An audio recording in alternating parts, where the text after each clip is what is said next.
This is the examination of the hidden human condition. You're listening to the Hidden Killers Podcast. This is the Hidden Killers Podcast with Tony Bruschi. Road rage, it's something that you really kind of got to look out for. Even if you don't have it, many other people out there do. So when you get cut off or whatever happens and you have that urge to raise your hand and give them the middle finger, which I do a lot, have that urge, but I have to temper it down. And I have to say, nope, not a good idea. Don't want to get shot today.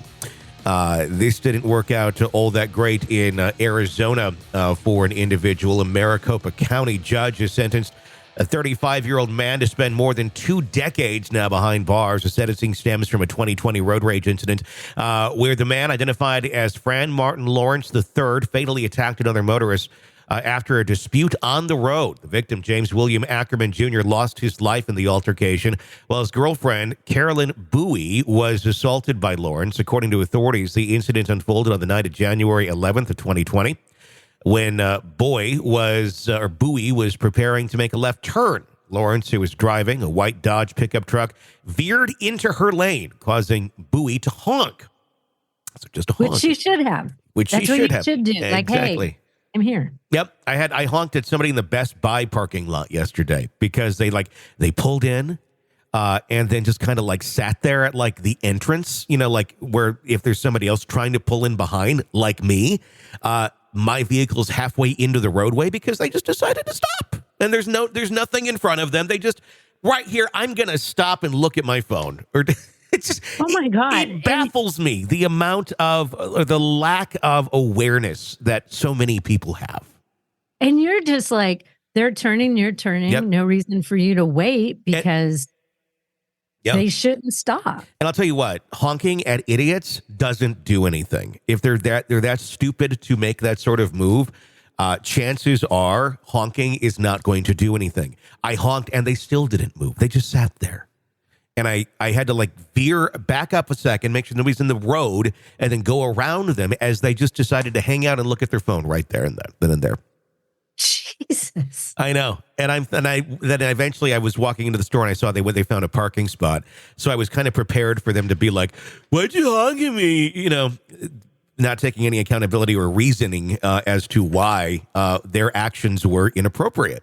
And all I did was honk. I didn't flip them off. I didn't, stalk up to the side of their window with a BB gun that looks like a real weapon and aim it at them and, say horrible things in their window.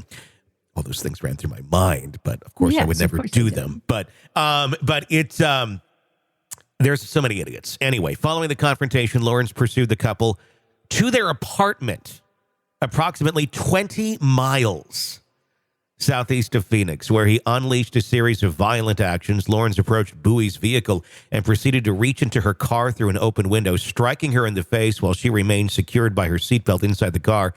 Don't open your window for people like this, I guess, is the lesson there.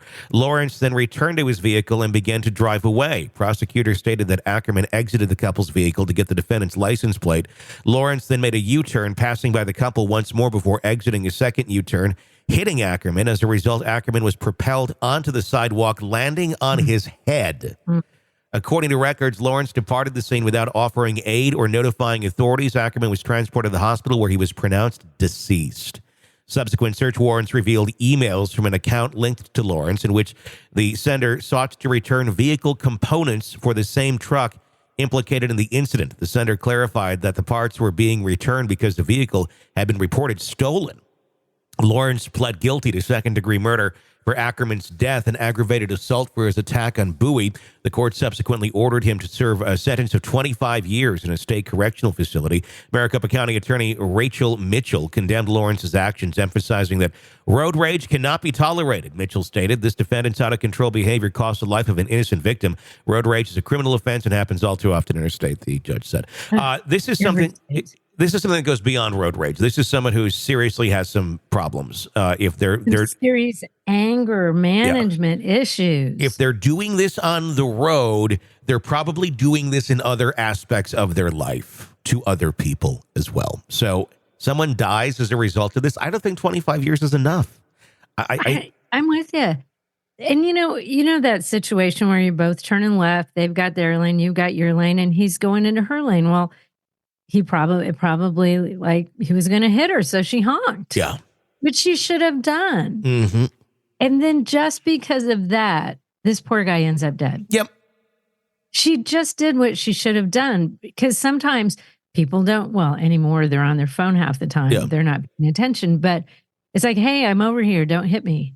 Mm-hmm. And why does that piss people off? It's like, because like I have been flipped off before at a stoplight where it turns green. Yeah. And then you wait. And it's like, honk, go. And I've been flipped off for that. It's like, wait, but you're holding everybody up because you're on your phone and the light is now green. They're holding people up, but they don't want to be held accountable because in their mind, they can do no wrong.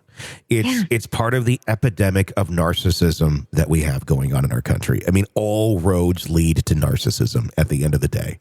When you look at the core problems of so many things, and societal problems and just the selfishness that people have for everything, it all goes back to narcissism and not being able to cope, not being able to be accountable because it feels too icky and uncomfortable to realize that, gee, maybe I screwed something up or made a mistake, which if you're a healthy individual, you can go, I make mistakes. Human beings do that. And I can give myself grace and say, oh, I messed that up. I'm sorry. Didn't mean to do that to you. And then the person who you did that to, if they're also a healthy individual, will go, it's okay. Accidents happen. That's, it's not a big deal.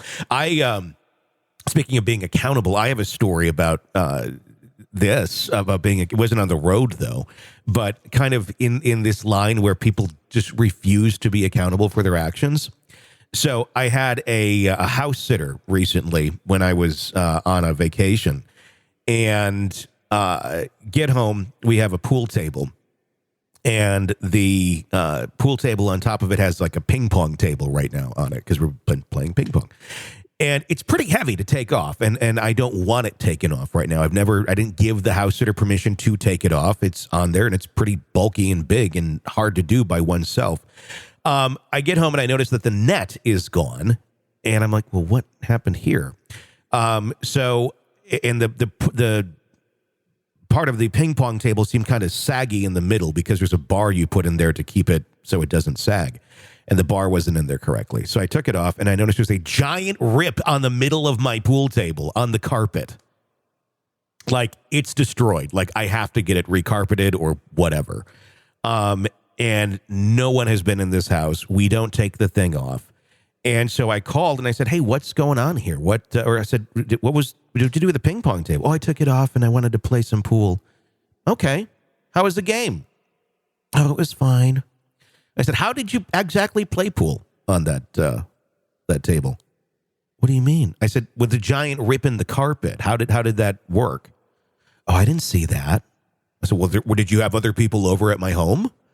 No. Well, then you ripped my pool table, taking the cover on and off, and you could tell it was like a little L rectangle square where the corner of the ping pong table ripped the carpet, and just total denial of the whole thing. And I said, look, you did it. I have no reason to make this up or be mad, but you did it. I don't know if you realized you did it, but you did. And I'd like my money back now because it's going to cost far more to fix this thing than than I paid you. Okay. And this, I don't know the age of this person. It was hired by someone else, but I think they're a young adult. I'm pretty sure of this. It's not like it was a young kid or anything like that. They're old enough to stay at my house. I'm assuming 18. They are more within 18. So but they still live at home. So I called the parent and I said, hey, I wanted you to know this happened. You got it on camera? Is the response from the other parent. And I looked at my cameras and it's like one's been turned the other direction. I'm like, well, it looks like my camera's been turned, so I don't think I probably do, but there's no way anyone else did this. Well, you got people coming in and out of your house all the time. And this person's been to my house like once. I said, no, I don't. They admitted they used my pool table. They clearly did this. I'm not mad. I just want accountability, Well, if you don't got it on camera, it's your word against his.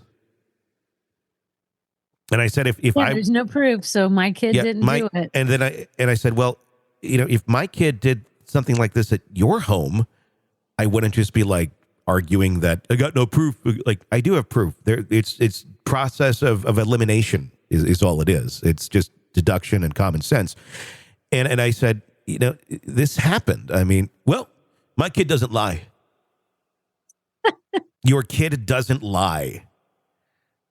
Like, I'm sorry, all kids Number lie. one, I was going to say that's the most stupid thing a parent could ever say, because every kid thing at some point. Well, this is the same moron who it became a step parent just a couple years ago and is trying to give like in-depth parenting tips on how to be a real kind of, tough love parent. And this is how it's going to work and it's going to be great. And you just kind of roll your eyes because it's like, dude, I've been a parent for 5-10 times longer than you have.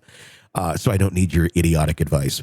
But my kids don't lie. Like, Jesus Christ. Oh my God. And that's why your children are the losers that they are. Because they have someone like you that is sitting there and saying shit like that, and they don't lie, and they're not going to hold them accountable. And I said, you know what? Fuck off at the end of the phone call. Because I said, at first I said, this is just bullshit. I said, this happened. It's bullshit that he doesn't lie. What do you mean? And what do you have to gain from accusing this kid? I don't care. I have the money. This is not about money. I don't give a fuck about the money or what it costs to fix this thing. It's just the principle of someone came into my house, damaged something, and then they're lying about it and not being held accountable. And you paid them. And I paid them good money, and it's just, it just makes you lose faith in human beings. And I knew this guy. I wonder how well were your pets taken care of while you were gone. I checked the cameras on the other areas, and it looks like they were, but okay, I was just like, this is just. I'm not even so mad. I'm mad at the kid, but I'm not really surprised because this is what you have for parents that are just can't do no wrong. But Mr. Tough Love won't take accountability for their son's bullshit actions. Just another tale of no accountability. Didn't end in anyone dying, but yeah, there's an epidemic of this. Yeah, in this story about this guy, he's going to sit in prison for 25 years because somebody honked at him. Yep. And it pissed him off. Yep. And he went batshit crazy. Yep. Somebody honked. Yep. Just a honk. Just a honk. So, yeah, fucking. Jeez. Yep. This is the world we currently reside in. Sick of the ads? We are too. Start listening with no commercials now and get access to all of our episodes in advance of everyone else. Become a True Crime Today Premium Plus subscriber on Apple Podcasts. Search True Crime Today Premium Plus on Apple Podcasts or go to our podcast page and sign up now. True Crime Today Premium Plus. Sign up now.